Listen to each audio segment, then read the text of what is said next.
আপন নাই রে যুবক, পরকাল জীবনে সব মানুষের দল হবে দুইটা। একদল মানুষ জান্নাতে যাবে, আর একদল মানুষ জাহান্নামে যাবে। জান্নাতে কারা যাবে? যাদের আমল নামায় নেকি পাওয়া যাবে। আর জাহান্নামে কারা যাবে? যাদের আমল নামায় গুনাহ। মনে করছো, মনে হয় দৈনন্দিন কয়েকবার মনে হয় সিজদা দিয়েই মনে হয় জান্নাত হয়ে গেছি। না না, এমনটা যদি হইতো সাহাবায়ে কেরাম ডান হাতে জান্নাত, ডান হাতে জান্নাত হাতের মধ্যে সার্টিফিকেট থাকার পর মৃত্যু পর্যন্ত তাকায় দেখো কান্নার শুধু আওয়াজ।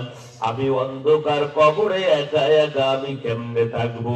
যেখানে আমার মা নাই, যেখানে আমার বাবা নাই, আমার আপনজন কেউ নাই, ওই কবরের মধ্যে আমি কেমনে থাকবো? সাহাবায়ে কেরাম মৃত্যু পর্যন্ত শুধু কান্নার আওয়াজ। হযরত ওমরের জীবনী গোলের যুবক, হযরত ওমর তাকায়া দেখো ঈদের দিনেও দরজা বন্ধ করিয়া কান্নার আওয়াজ। সাহাবায়ে কেরাম বলেন আমিরুল মুমিনিন জান্নাতের সার্টিফিকেট হাতে, তারপরও কেন আপনি কাঁদেন? আমিরুল মুমিনিন ওমর বলেন, ও নবীর সাহাবায়ে কেরাম শুনো, আল্লাহ কিয়ামতের ময়দানে আমাকে যদি বলে ওমর তোরে খুশি হইয়া জান্নাতের সার্টিফিকেট দিয়েছিলাম, কিন্তু তোর আমল আমার কাছে পছন্দ হয় নাই, এখন তোর জান্নাতের সার্টিফিকেটটা আমারে দে, তোর সব আমলগুলা নিয়ে দে। তোর আমল আমার কাছে পছন্দ হয় নাই, আমার কি উপায় হবে? এজন্য হযরত সাহাবায়ে কেরাম মৃত্যু পর্যন্ত কান্নার আওয়াজ। ও এলাকার মুসলমান, সাহাবায়ে কেরাম জান্নাতের সার্টিফিকেট পাইয়াও কান্নার আওয়াজ। আর আপনার আমার জীবনে কত গুনাহের কোন শেষ।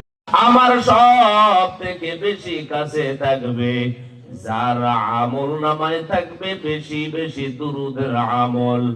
এ নবীর উম্মত আশিকের দল, যদি আমার মনটা চায় নবীর সাথে কিয়ামতের ময়দানে নিকটে থাকি, আমার জান্নাতে, আল্লাহ জান্নাতে যাব, দুরূদ বাদ দেওয়ার কোনো সুযোগ নাই।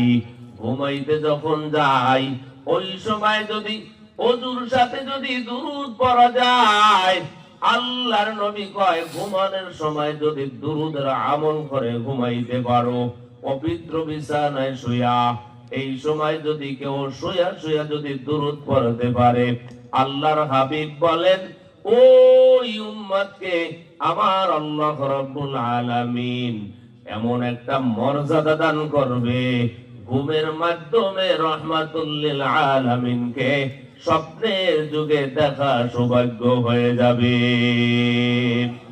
মনটাকে চাই না আমার নবীকে দেখবো, নবীকে যদি দেখা যদি ইচ্ছা থাকে, কোনদিন দুরূদের আমল বাদ দেওয়ার সুযোগ নাই। এজন্য যখন সুযোগ পাই বার বলো সাল্লাল্লাহু আলাইহি ওয়াসাল্লাম, সাল্লাল্লাহু আলাইহি ওয়াসাল্লাম, কারণ নবী